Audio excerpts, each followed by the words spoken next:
Hello, and welcome to another edition of this audio journal I call a podcast. I know in the previous edition I said there probably wasn't going to be another edition because it's Saturday and graduation had just happened, and there was going to be a lot more reckless behavior on the road. But I was just sitting around after church. It's only like 8:30 something right now, and I was just like, might as well. I played a little bit of the video game Stardew Valley. I'm big into those farm simulators. Like, I play them and whatnot for a good while, and then eventually, as always, ignore the beeps. And after a good while of playing them, I move on to something else. They're kind of like palate cleansers for me. I was gonna get a drink of water real quick. Yeah, they're like palate cleansers. I move on to another video game after playing them. And anyways, I don't really want to talk about video games in this edition. I kind of want to go back to conversations about tabletop gaming, precisely Pathfinder, which is an offshoot of Dungeons and Dragons. So, as you know, I have a history of playing these games. I enjoy them very much. And I talked about the Skulls and Shackles campaign last time I discussed this, and I glanced over a little bit of the first campaign I was in, but I kind of want to talk about moments when you play tabletop gaming that really stand out and really make the campaign great. Okay, so this story I want to go into right now. Hopefully I have more than just one story, but I probably do. But the story I want to go into right now is about that first campaign that me and my roommate call the Redarkening. So, as I said, the Redarkening, the antagonists were this race of elves called the Drow. They live beneath the earth in what is called the Underdark. And their plot was to make the surface of the earth be enshrouded in darkness so they could get a foothold on the earth's surface. Kind of like, your Mussolini Spazio Vitale, living space, or Lebensraum, I think, is what Big AH called it. And, it's nefarious, it's evil. You want to stop it. At some point, my party took the disguises of drow. Like, we had these drow skin suits or whatever, and we were living amongst the drow in the Underdark. And I believe I missed one session, and then another guy missed another session, and a third guy missed a third session at the beginning of this arc in the campaign. My roommate, however, was at all 3 sessions. So the one session that was just me and my roommate, my roommate's character, who was this mob boss gambler, you'll hear all about this character when my roommate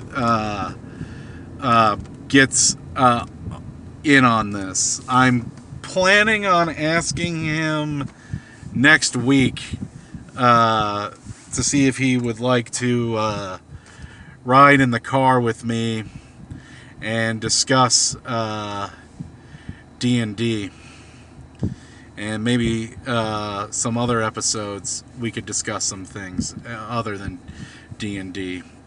But he was tasked with getting this scientist, this mad scientist, a specimen of a deep gnome, which is basically a gnome that lives in the Underdark. Essentially, there's always these offshoot races of core races that are like blended with the elements of darkness. And I guess a deep gnome is a gnome that's blended with the element of darkness. So he paid these like local criminals to go capture him a deep gnome, and he gave them money before they gave him the deep gnome, and he told them, like, you know, please don't screw me. And the gnomes, or the drow that he hired, they don't get the deep gnome. They rip him off.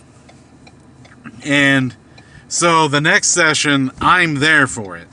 And I go, okay, well, I, as my character, will go talk to them and try and get them in a room and intimidate them. So I go up to them and I go, hey, are you guys like mercenaries? And they go, yeah, we're mercenaries. We made a lot of money on our last job. And they're laughing because they're talking about ripping off my roommate's character, who is my character's like boss. Like, he's the mob boss that my mob enforcer character works for. And so I go, I gotta find a way to get them up into a hotel room. So I said, hey, you guys want to come party? I got chicks upstairs. So I haven't said this before, I don't think, but the Drow society is matriarchal, as in women are kind of the dominant figures. They are the leading figures, as where, like, in some ways, there are patriarchal societies where men call the shots and everything, like in the 1950s or whatever you say, whatever. So this is a big lie. And my character, the Gnoll Cleric, does not have any ranks in Bluff. So the GM, who was a very flexible guy on things, he says, hey, you know, when you say you got chicks upstairs, that's very unbelievable. And I go, yeah, I know. I wish I could go back and say something else. And he goes, all right, well, roll a bluff check. Roll it, nat 20. And, like, me, the GM, and my roommate, we're going crazy. We're like, oh. And if you could picture how this was happening in game. It was like in that show Saved by the Bell, where Zach Morris like stops time, the main character, and he like talks to the thing, and everybody's in like this suspended animation while he walks around and talks to the camera. I imagine that's what they were like, that they were looking at me all skeptical, and just as I'm about to make my roll, they're in suspended animation. I roll it, and it's a nat 20, and they're like, "All right, we're gonna go get some chicks." And I take them upstairs, and I shake them down. I don't have bluff, but I got intimidate for days. So I intimidate them, and I go, "Give me all your money, and you're gonna go get the deep gnome for my roommate." And they give me like 500 gold or something like that. That might be an exaggeration. They give me a lot of gold though, like maybe 50, let's say. And then they come back with the deep gnome, and as they're coming back with the deep gnome, my roommate, he had been acquiring this substance in the Underdark called yellow mold, which is like a poison.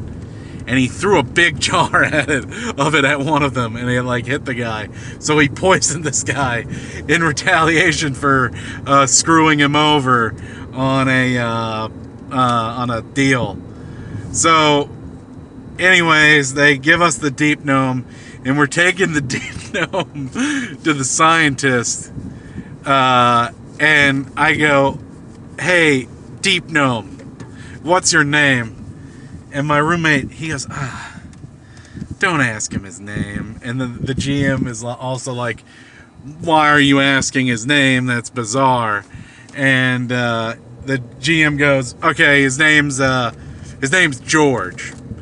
And I go, "You got a family, George?" And he says, "No." And then, well, I'm skipping a step. My roommate goes, "All right, George, do you got a family?" Like my roommate wants to know as well, now that I have asked, if this deep gnome has a family. And the GM goes, he's like, he kind of sits there conflicted, and he says, "No." And then my roommate's like, "Oh, screw him. Screw George." And like cast silence on him, and we just take him to the scientist to presumably dissect him. And after the session, the GM, he goes, "Yeah, I didn't want to give him a family because I thought you'd go after his family." And I was like, "No, if he had a family, we were going to let him go, and we were like going to have him give us like the town drunk that has nobody to give to the scientist, presumably for dissection." I don't even know why I say presumably. He's dissecting the deep gnome. So that's one of my favorite stories of the redarkening. I'm going to save a point that I want to touch on for another episode. So I'm not going to say another one from the redarkening, but I will say one that I like from Skulls and Shackles, which I also discussed. That was the pirate campaign, where the GM was a little bit too legalistic. Okay, so basically, in Skulls and Shackles, the party started on another ship. I was never on that ship, and the party basically, while they were on that ship, attacks another ship, and this other ship is the merchant ship. That was the ship I was stowed away on. And that's kind of like the ship that the game designers are giving you to be like the player party's like honest to goodness pirate ship, like the pirate ship of their own making. Like, so so we attack that ship and they take it, and that's where I get on. That's where I joined the campaign. So before we go to the mission where we have to go to the island, there's two guys. They're like the underlings of the captain of the original ship. Their names are Plug and Scourge. So Plug is the de facto captain of the new ship, like put in charge by the captain of the original ship, and Scourge is his first mate. So we do this mission where we go get fresh water, and while we're on our way back to the ship, the ship's siege engines, these ballistas, are being fired at us. And we're like, I wonder what's going on. So basically a mutiny's happening. Like, we're mutinying against Plug and Scourge. And basically we end up killing Plug because he's like, everyone hated him. And Scourge, we just let him live. We just go, I wanted to kill him, but everybody else like voted against it, and he effectively surrendered. So no real reason in killing him. And so we're in charge of the ship, and we have Scourge under like watch. We're watching Scourge, and after we raid a couple of ships and raid a couple of coastal villages, we take this ship. We take the ship to be modified to our liking, as the game designers intended. Getting a drink of water real quick.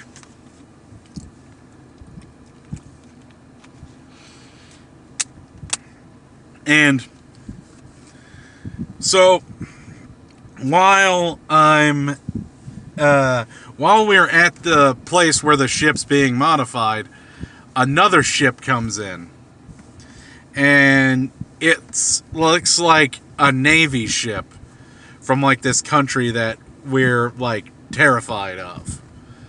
And I go and talk, and it's not actually a Navy ship. It's another pirate. And he goes, but I'm like kind of terrified because I like go like, oh, is this guy going to be adversarial to us because we stole this ship from another pirate? Sorry about that. And get another drink of water, please.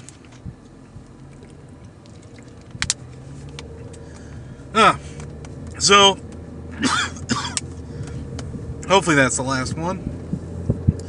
So I'm talking to the guy, and he goes like, oh, who's in charge of this ship? And we haven't decided on a captain yet. So I go, and I'm like kind of like weary that this is going to be like a high wanted star rating in the Grand Theft Auto series, to make a simile or a metaphor or whatever. And so I say, it was Scourge. And I have to roll a bluff check. And the thing is it's also, my roommate explains it better, but basically this bluff check would have to be like either a critical pass or a critical fail for him to believe it, because what I was telling him was somewhat believable, at the same time somewhat unbelievable, and like the GM didn't really know how to do it. So I roll the bluff check. It's like a nat 20, and so he believes Scourge is the captain. And here's the thing, that would have been a great custom story thread where everyone believes this NPC that has like zero clout with any of the player characters is the captain of the ship, but he's actually not. He's like a figurehead captain of the ship. Yet the GM didn't want to go with it for some reason. I guess for like story integrity, he didn't want to go with it or whatever, but he just didn't want to go with it. And it never really made sense to me, because that would have been a phenomenal story angle. Because like we were gonna have the bard like disguise himself as Scourge occasionally, and we weren't gonna we're gonna keep the fact that everybody thinks Scourge is the captain a secret from Scourge, and like we were like kind of like theorizing that if the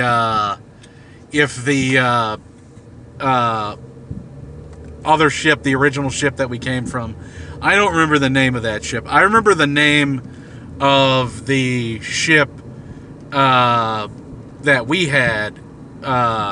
We named it the Wyvern's Tail.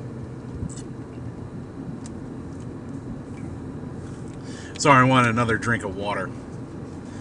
I had like this Indonesian dish from this Asian bistro that I like after church, and it was it's kind of acidic, so I was like that's why I was coughing earlier. Anyways, yeah, we were just gonna give up Scourge if we had an encounter with that other ship, and you know, it was gonna be like no biggie, you know, just give up Scourge. It would have been a cool storyline. I think I want to do one more story, one more D&D story. This one is from a campaign that my roommate made, my first roommate made, and it was just a campaign with me and my current roommate, where we were the two player characters. And so this campaign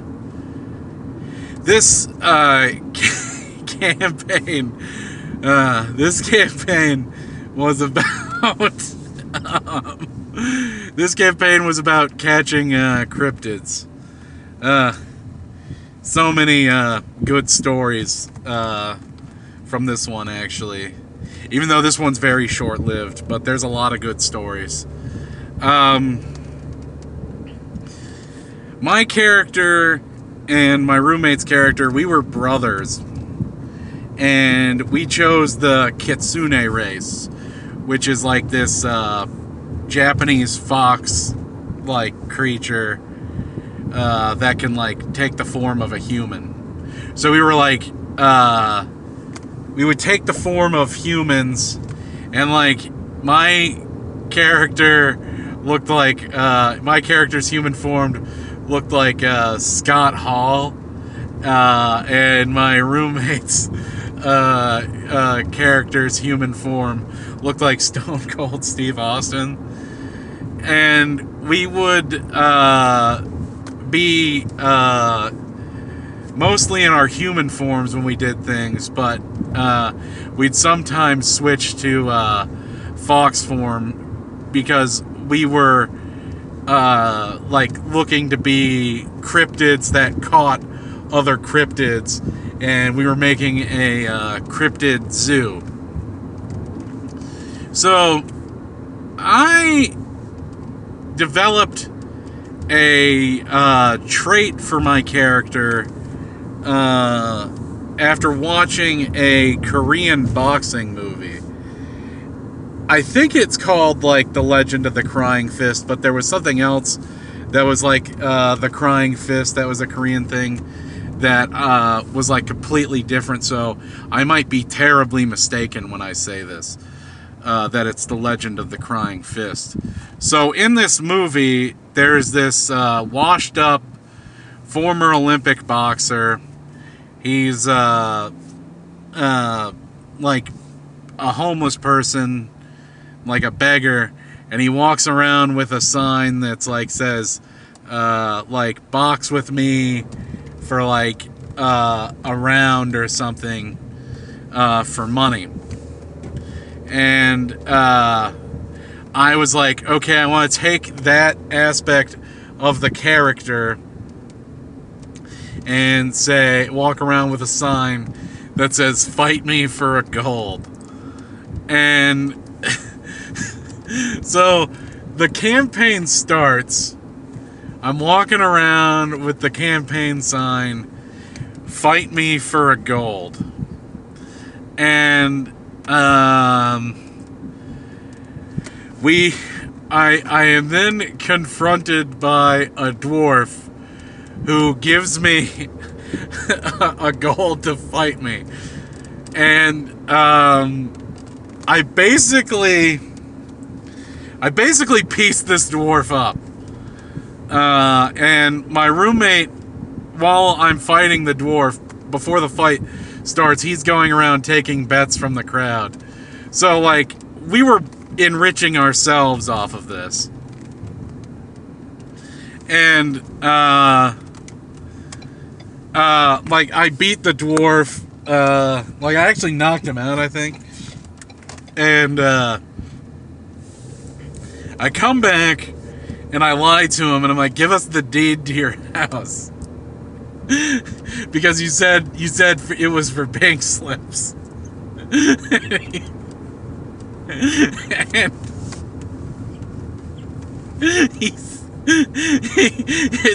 it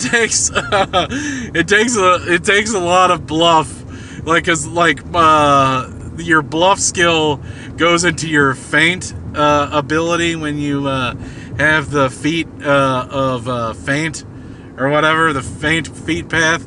That's basically using your bluff skill. So I was using my bluff skill to lie to this guy that said he was fighting me for pink slips, and that he put his house up as well in the fight. So we ended up with his house because the bluff worked. And the character, that dwarf, he became a side character.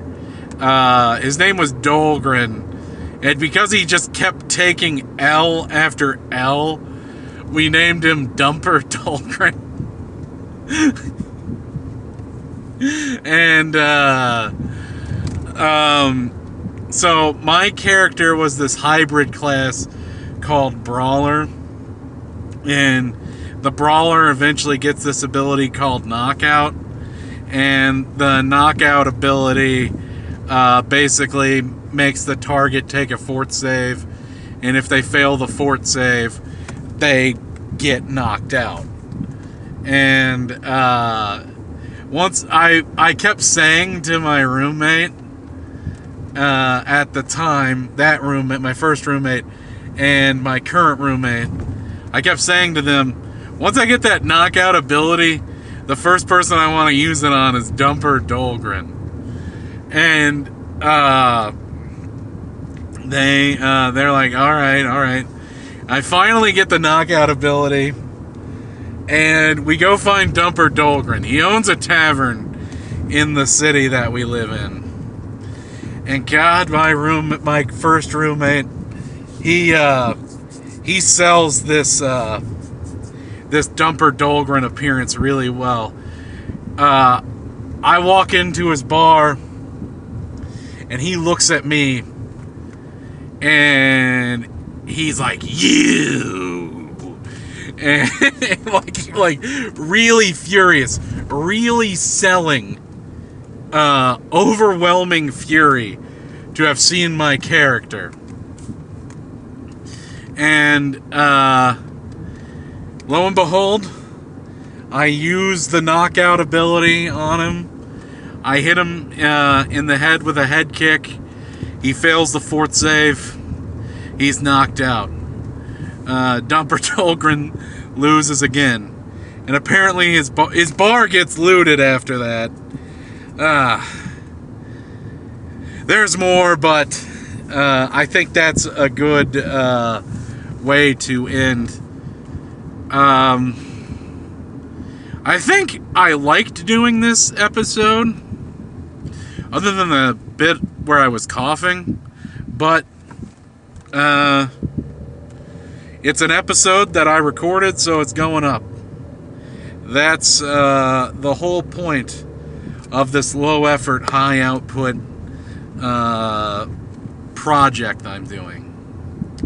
So, once again, if you listen to this, thank you.